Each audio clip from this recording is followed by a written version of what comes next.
Well students, जैसा कि पिछले लेक्चर में हमने how to write the electronic configuration start किया था और उसके अंदर हमने आहबाउज प्रिंसिपल डिस्कस किया था।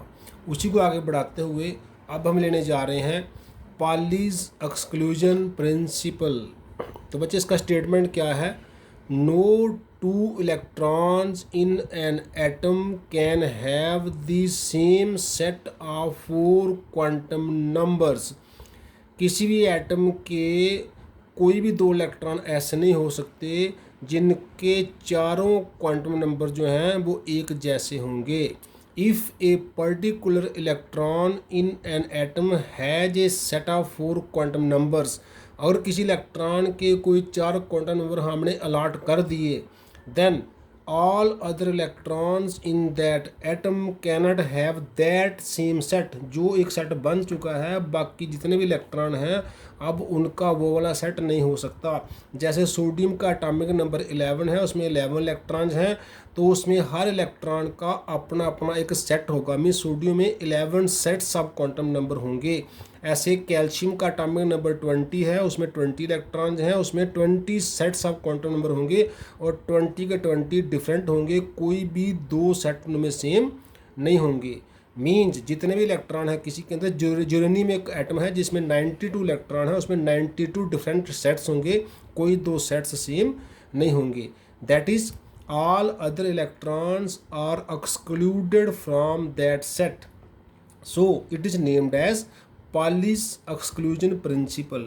एक सेट हमने किसी इलेक्ट्रॉन को अलॉट कर दिया, बाकी जितने भी इलेक्ट्रॉन उस एटम के हैं उस सेट में से एक्सक्लूड हो गए, बाहर निकल गए, तभी इसका नाम दिया पालिस एक्सक्लूजन प्रिंसिपल। जैसे for n equal to 2 principal quantum number 2 है अगर, तो नंबर ऑफ इलेक्ट्रॉन होते हैं 2n² फार्मूला से 2 × 2 का स्क्वायर 8। N2 में 8 इलेक्ट्रॉन जो है वो पॉसिबल हैं मैक्सिमम, इसलिए N2 में सेकंड शेल में हमारे पास 8 सेट्स ऑफ क्वांटम नंबर होंगे। वो कैसे होंगे? जैसे n अगर 2 है, n प्रिंसिपल क्वांटम नंबर है, तो एजम्यूथल क्या हो सकता है? वो 0 से स्टार्ट होता है और n-1 मीन्स 1। मीन्स 2 के लिए l क्या होगा? 0 और 1। और m क्या होगा? 0 के लिए 0, 1 के लिए +1, 0 एंड -1। और स्पिन हम जानते हैं हर ऑर्बिटल में 2 इलेक्ट्रॉन होते हैं, क्लॉकवाइज एंटी क्लॉकवाइज। इसमें भी 2 इलेक्ट्रॉन है, एक प्लस एक -1/2 स्पिन। इसमें 2 इलेक्ट्रॉन है प्लस -1/2। इसमें 2 इलेक्ट्रॉन है प्लस -1/2। इसमें 2 इलेक्ट्रॉन है प्लस और -1/2। 1 2 3 4 5 6 7 8 डिफरेंट सेट्स हो गए। वो डिफरेंट सेट्स हमने कम्प्लीटली यहाँ लिखे हुए हैं आपके लिए। जैसे सेट 1 में क्या है? n सभी में 2 है, l फर्स्ट में 0 सेकंड में 0, m फर्स्ट में 0 सेकंड में 0। 3 जो है वो क्वांटम नंबर सेम है, लेकिन फोर्थ वाला डिफर कर रहा है। फर्स्ट में +1/2 क्लॉकवाइज स्पिन है और सेकंड में -1/2 एंटी क्लॉकवाइज स्पिन है। ऐसे तीसरा सेट 2 1 +1 +1/2 और चौथा सेट 2 1 +1 और -1/2। मीन्स हर एक सेट में, किसी 2 सेट में चाहे 3 क्वांटम नंबर आपको सेम मिल जाएंगे, लेकिन चौथा डिफर कर जाएगा। एक क्लॉकवाइज के लिए +1/2 हो जाएगा, एंटी क्लॉकवाइज के लिए -1/2 हो जाएगा। ऐसे n क्या है? हर बार 2 2 2। l क्या है? 2 बार 0 क्लॉकवाइज एंटी क्लॉकवाइज। ऐसे 2 बार 1 1 क्लॉकवाइज एंटी क्लॉकवाइज, 2 बार फिर 1 1 क्लॉकवाइज एंटी क्लॉकवाइज, फिर 1 1 क्लॉकवाइज एंटी क्लॉकवाइज। लेकिन 1 के लिए +1 भी है, +1 2 बार है, फिर 2 बार 0 है और 2 बार -1 है, क्योंकि p ऑर्बिटल के लिए 3 ओरिएंटेशन है। एक ओरिएंटेशन ये है, एक ओरिएंटेशन ये है p का, एक ये ओरिएंटेशन है, क्योंकि L1 p का होता है। तो p में टोटल इलेक्ट्रॉन आ गए 1 2 3 4 5 6। ऐसे ही s में टोटल इलेक्ट्रॉन आ गए 1 2 1 2 clockwise anti clockwise, clockwise anti clockwise. तो ये 8 डिफरेंट सेट्स बन गए फॉर n इक्वल टू 2। ऐसे अगर n इक्वल टू 3 के लिए ट्राई करेंगे 18 सेट्स बनेंगे, n इक्वल टू 1 के लिए तो सिर्फ 2 ही सेट बनेंगे। इस तरह से पालिस एक्सक्लूजन प्रिंसिपल से हम किसी ऑर्बिटल में नंबर ऑफ सेट्स कितने पॉसिबल लिखकर भी बता सकते हैं उसमें कितने इलेक्ट्रॉन हैं, जो 2n² फार्मूला से आएगा। जैसे 2 × 1 का स्क्वायर 2, n1 में 2 ही सेट हैं। 2n² में जब n2 होगा तो 8 सेट्स बन जाएंगे। जब 3 पुट करेंगे तो 18 सेट्स बन जाएंगे। जब 4 पुट करेंगे तो उसके बाद 4 का स्क्वायर 16 × 2 32 सेट्स बन जाएंगे। इस तरह से आगे बढ़ता जाएगा। जितना n की वैल्यू है का जे आंसर देगा उतने ही उसके लिए particular different kind of set जो है वो पॉसिबल होते हैं। तो दिस इज बच्चे पार्लिज एक्सक्लूजन प्रिंसिपल। अब हम लेते हैं Hund's rule.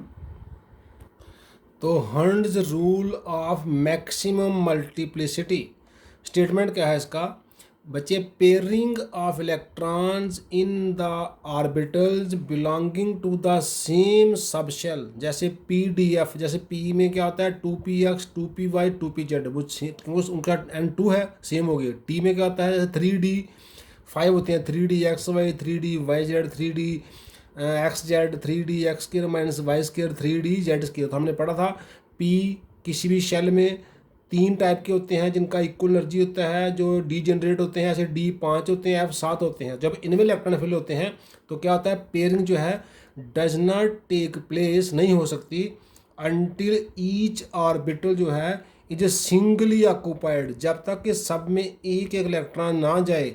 And second point क्या है, all the singly occupied orbital, जिनमें भी एक एक इलेक्ट्रॉन होगा, विल हैव पैरेलल स्पिन, उनका स्पिन पैरेलल होगा। मीन्स सभी जहाँ क्लॉकवाइज होंगे या एंटी क्लॉकवाइज होंगे।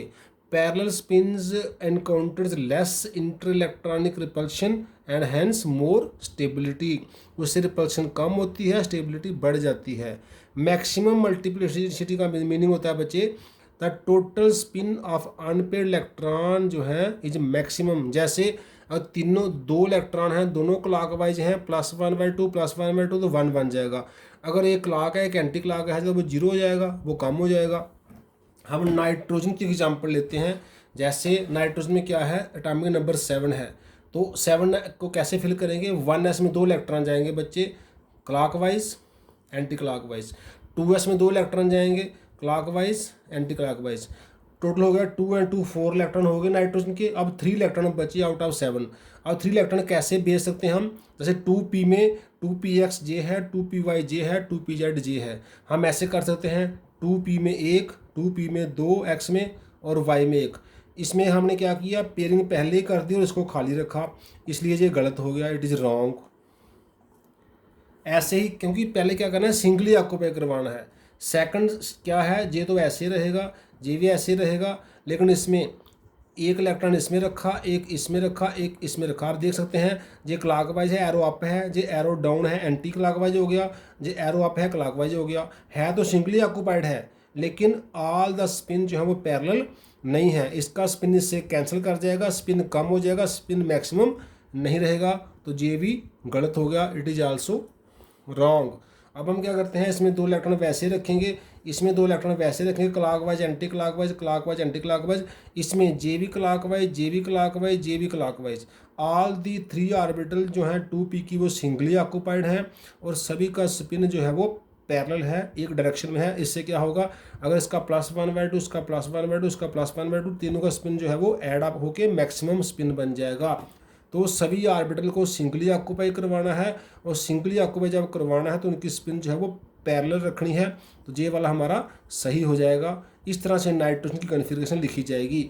ऐसे ऑक्सीजन बच्चे देखिए, ऑक्सीजन में क्या है, नाइट्रोजन में 7 एटॉमिक नंबर है, ऑक्सीजन का 8 एटॉमिक नंबर है, एक इलेक्ट्रॉन बढ़ जाएगा। तो 1s में ऐसे आएगा क्लॉकवाइज एंटी क्लॉकवाइज, 2s में आएगा clockwise anti clockwise. Total electron हो गए 4 अभी बाकी हैं 8 में से। तो पहले सिंगली ऑक्यूपाई करिए, 5वां इलेक्ट्रॉन क्लॉकवाइज, 6ठा क्लॉकवाइज और 7वां क्लॉकवाइज, जैसे नाइट्रोजन का था। अभी हम 7 इलेक्ट्रॉन हो गए हमारे 7। अब 8th इलेक्ट्रॉन कहाँ जाएगा, इन्हीं तीनों में से किसी एक में एंटी क्लॉकवाइज अब पेयरिंग होगी। तो पहले क्या है, सिंगली ऑक्यूपाई हुआ और वो भी पैरेलल स्पिन के साथ, और जब उसके बाद आ गया तो फिर पेयरिंग हो गई। ऐसे फ्लोरीन में क्या होगा, एक इलेक्ट्रॉन और बढ़ जाएगा तो यहाँ भी आ जाएगा। और नियान में क्या होगा, 10 इलेक्ट्रॉन हो जाएंगे। तो पहले 1 2 3 4 5 जहाँ, 6 जहाँ, 7 जहाँ, 8th पेयरिंग, 9th पेयरिंग और 10th ऐसे पेयरिंग हो जाएगी। इस तरह से बच्चे हमें जो तीनों प्रिंसिपल जो हैं, अहबाउ प्रिंसिपल बताता है कि कैसे in increasing order of energy के हिसाब से ऑर्बिटल फिल करनी है। पार्लिज एक्सक्लूजन प्रिंसिपल बताता है कि हमारे किसी भी एटम में जो इलेक्ट्रॉन हैं उनके चारों क्वांटम नंबर सेम नहीं हो सकते। और हर्ट्ज रूल बताता है कि जो सेम एनर्जी वाली ऑर्बिटल है PDF, उनमें पहले इलेक्ट्रॉन सिंगली ऑक्यूपाई होंगे और जब सिंगली ऑक्यूपाई होंगे उनका स्पिन भी पैरेलल होगा ताकि उनकी स्टेबिलिटी ज़्यादा हो जाए। तो इन तीनों रूल की हेल्प से हम किसी भी एटम की इलेक्ट्रॉनिक कन्फिग्रेशन बच्चे लिख सकते हैं। आज के लिए हम यहीं क्लोज करते हैं। थैंक्स।